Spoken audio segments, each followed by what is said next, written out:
तू आसा मेरो सरेउल सौर तेरे नींबड़े पानी मज़े पवित्र हुंदा मेरी पापी काया तेरी खुली खामोशी मज़े सुप होंदा मेरी खरी राला थारा कॉरिडोरी आमारे यूं सोरे मेरे भी होई सब रिश्ते जिਉਂਦੇ पवित्र रोए निंबड़े रोए ए मेरी सरेउल सोरे पवित्र रोए निंबड़े रोए ए मेरी सरेउल सोरे।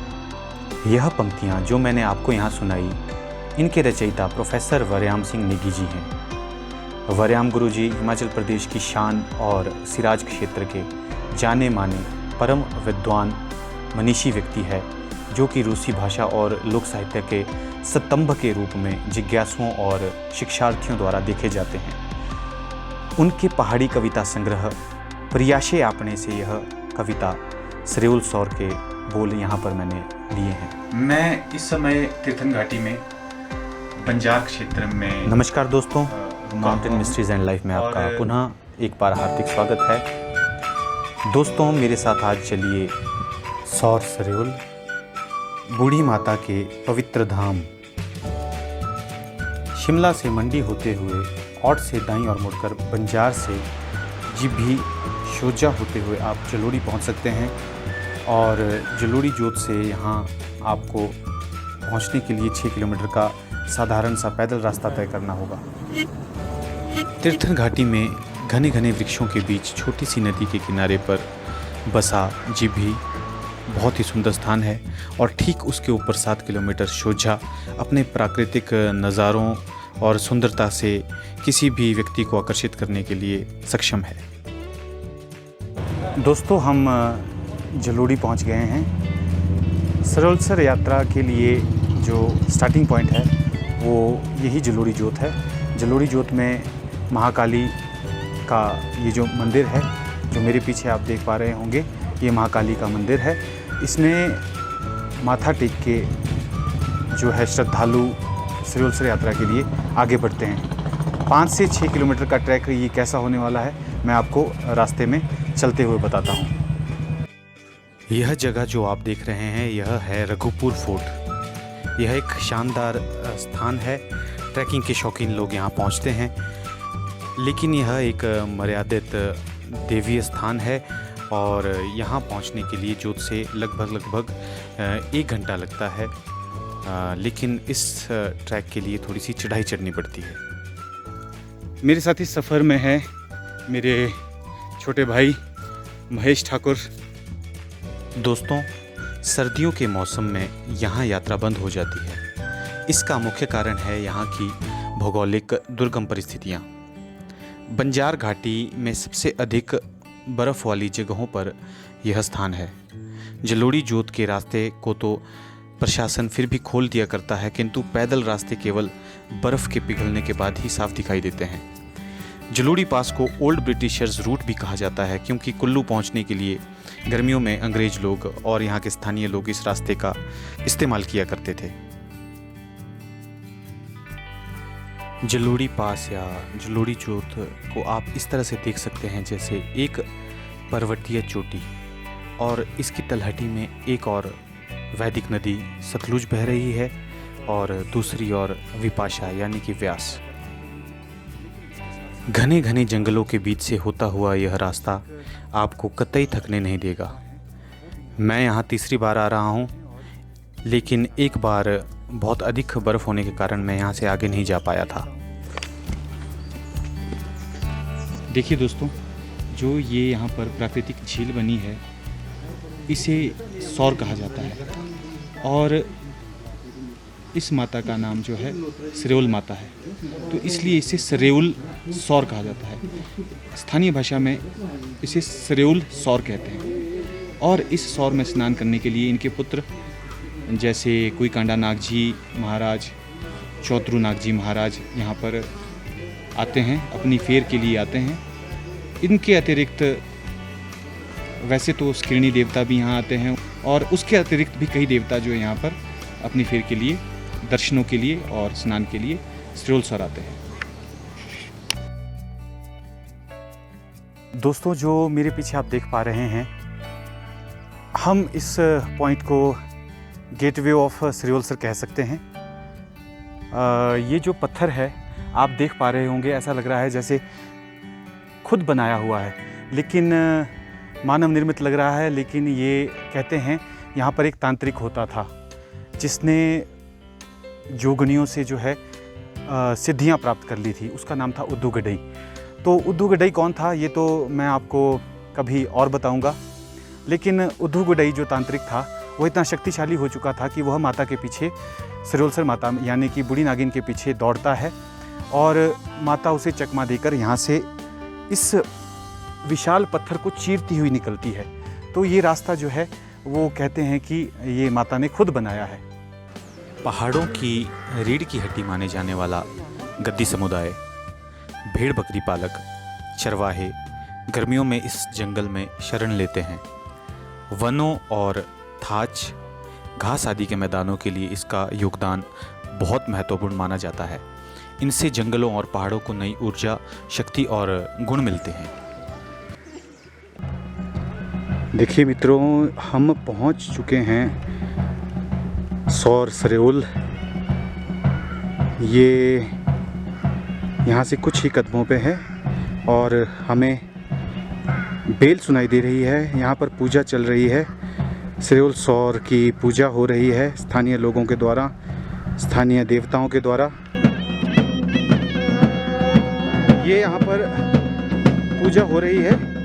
पारंपरिक वाद्य यंत्र, पैर जिसको कहते हैं, चांबी ढोल, शहनाई, सरनाई भी इसको कहा जाता है, करनाल और नगाड़ा, और सरेउल सौर माता की जो है पूजा हो रही है, बूढ़ी नागिन माता की पूजा। यहाँ पर आप देख पा रहे होंगे ये गुरजी महाराज हैं जो पूरा सरेउल सौर का जो है फेर लगाएंगे। ये अभी देवकला में है। देवकला से होते हुए, देवकला में ये आवेश में होते हुए इनका पूरा कार्यक्रम चला है। ये एक तरह से यहाँ की पारंपरिक मान्यताओं वाली पूजा है। ये देखिए इस पहाड़ों की सांस्कृतिक और देव परंपराएं, मान्यताएं।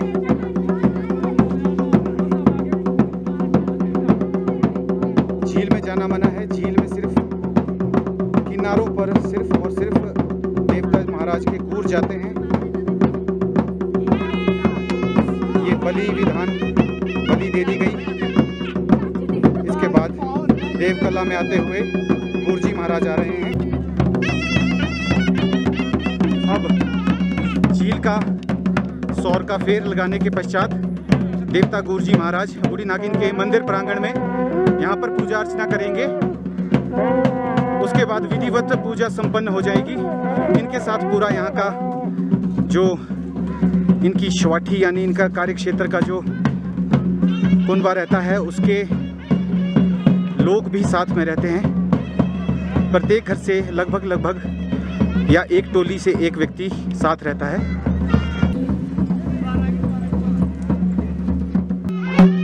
जो यहाँ पर अभी देवता जी आए हैं, इनके गूर उस पहाड़ी के चोटी पर जाके बैठ चुके हैं और इनके पंच जो इनके साथ इनके कारदार और पंच कमेटी रहती है, वो कमेटी इनसे पूछ ले रही है। स्थानीय भाषा में से पूछ लेना कहते हैं कि जो यह इन्होंने कार्य किया है, जो इनका ये कार्य है जिसे करना ही पड़ता है, मर्यादा है, देव मर्यादाएं हैं, ये पूर्ण हुई है या नहीं हुई है।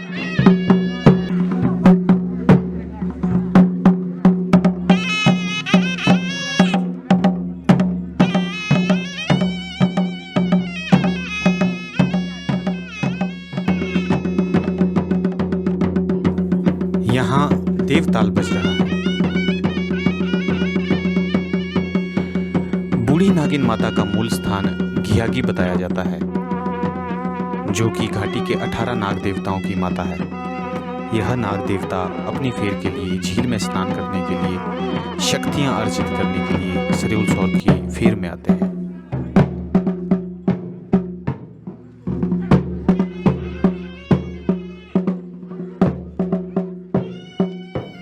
दोस्तों, पहाड़ों के हम लोग देव परंपराओं और मर्यादाओं में बंधे होते हैं, इसलिए देव कला का वीडियो इत्यादि बनाना देव मर्यादा के खिलाफ है, इसका उल्लंघन है।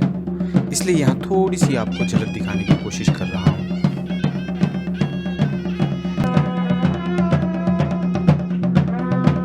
झील में स्नान करने के बाद देवी देवता यहाँ पर पूजा करते हैं और शक्तियाँ अर्जित करते हैं।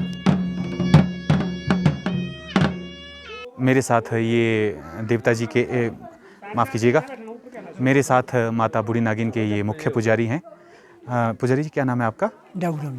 डागूराम। हाँ जी। डागूराम जी, ये जो माता के गण है, मुख्य गण, इन्हें शनि कहा जाता है शनि देव और लोकल भाषा में जो है इन्हें राक्षस बोलते हैं, वैसे तो- अधोराक्ष कहा जाता हाँ, है, द्राक्षी, हाँ, द्राक्षी, माता के और वैसे छेरा कहते हाँ, हैं। छेरा। तो ये माता के द्वारपाल है। जो यहाँ पर ये स्थान है, ये स्थान क्या है? ये देवी जैसे माता जब भी कोई पालकियाँ आती हाँ, होगी, जो देवी पालकी देवता देती आते होंगे, उस पर तो बनी- यहाँ पर उनको स्थान देने के लिए ये जगह बनाई गई हाँ, है। जी।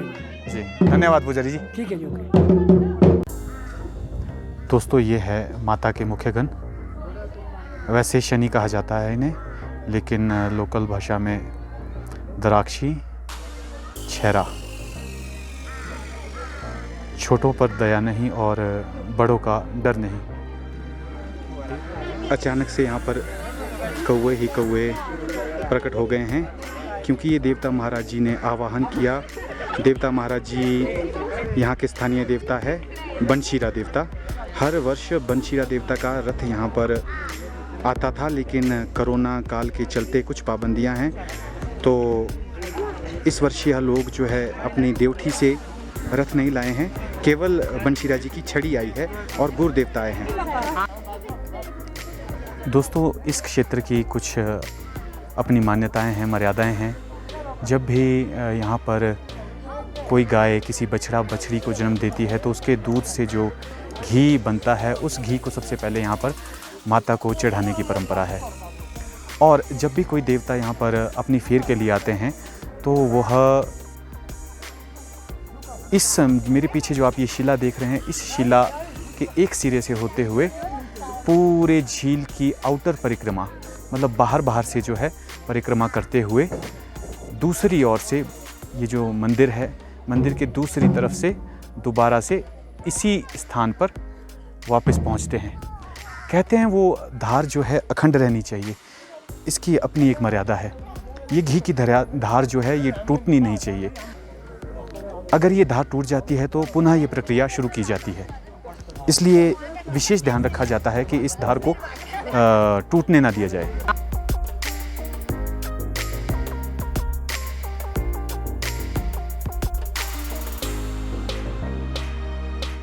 ये जो आप मेरे पीछे झील देख रहे हैं, पवित्र झील, जब यहाँ पर माता का पीछा करते हुए उद्दुगडई पहुँचा, तो उसने झील के साथ भी छेड़छाड़ करनी शुरू कर दी थी। उसके बाद जो यहाँ के माता के मुख्य गण हैं, छेरा जी महाराज, उन्होंने यहाँ लोहे के शोरू की बारिश की। लोहे के शोरू, जिन्हें हम ओले कहते हैं, उन्होंने लोहे के ओले यहाँ पर गिराए थे, जिससे फिर उड्डू को यहाँ से भागना पड़ा। ये जो यहाँ पर ये पत्थर दिखाई दे रहा है, इस पत्थर पे श्रृंगार ऋषि जी की पालकी यहाँ पर आती है और यहाँ से फिर उनका गुर जो है घी की धार जो है झील में गिराता है।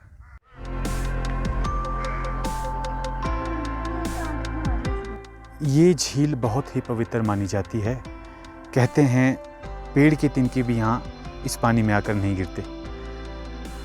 और स्थानीय लोगों के अनुसार अगर यहाँ पर कोई तिनका भी इस पानी में जाता है, तो यहाँ पर एक चिड़िया है जिसे आंभी चिड़िया कहते हैं। वो चिड़िया इस तिनके को अपनी चोंच से उड़ा के झील के बाहर फेंक देती है। ये चिड़िया जो है सिर्फ और सिर्फ सरियोलसर क्षेत्र में ही पाई जाती है और सरियोलसर में ही आज तक देखी गई है। इस चिड़िया को स्थानीय लोग आंभी चिड़िया कहते हैं। विशेष और विचित्र बात यह है कि जून जुलाई के महीने में सरियोलसर झील के रास्ते में और कमरूनाग के रास्ते में एक खास आकृति का एक पुष्प खिलता है, जिसे यहाँ पर हिमालयन कोबरा लिली या स्ट्राइप्ड कोबरा लिली कहा जाता है। इसका साइंटिफिक नेम एरिसीमिया प्रोपिंकम है। दोस्तों, यह पहाड़ हमारे घर हैं और जंगल, पर्वत और शिखर देवताओं के निवास। जंगल की रक्षा करने वाले बनशीरा देवता जंगल में ही निवास करते हैं और अन्य देवी देवताओं के साथ यहाँ तपस्या में लीन रहते हैं। तो यह बहुत ज़रूरी है कि आप जब भी यहाँ आएँ, इन जंगलों की सैर करें तो शोर शराबे से बचें, हो हल्ला करने से बचें, व्यर्थ में पाप के देवदंश के भागीदार ना बने। इससे स्थानीय देवताओं की साधना में भी विघ्न पड़ता है। और यह तो आप सभी से करबद्ध प्रार्थना रहेगी कि जब भी आप आएँ तो स्टील की बोतल साथ में लाएं, प्लास्टिक की बोतलें ना लाएं। प्लास्टिक की बोतल अगर लाते हैं तो बैग में उसे वापस ले जाएं, जंगल में ना फेंकें।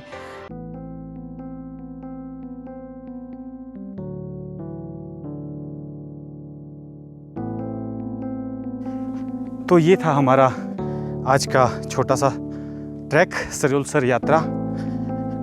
हम अभी जलोड़ी पहुंच चुके हैं। समय लगा जाने के लिए लगभग 1 घंटा 15 मिनट और आने के लिए भी आप इतना ही पकड़िए। तो 2.5 घंटे के अलावा यदि आप वहाँ पर कुछ देर विश्राम करते हैं तो